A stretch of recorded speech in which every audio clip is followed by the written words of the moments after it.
Hey there. So we've been getting messages, when is the ag-hackathon deadline?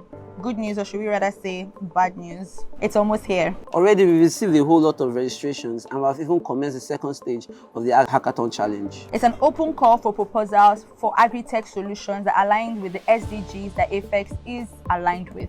And these SDGs are SDG 1, no poverty, SDG 2, zero hunger, SDG 5, gender equality, SDG 8, decent work and economic growth, SDG 12, responsible production and consumption. For this part of the challenge, we are working with a very tight deadline.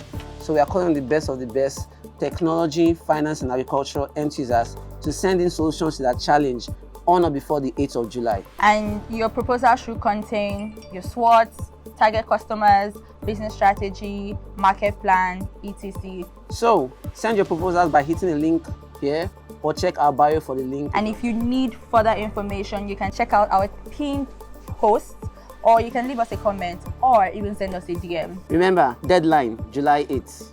Good luck. Good luck.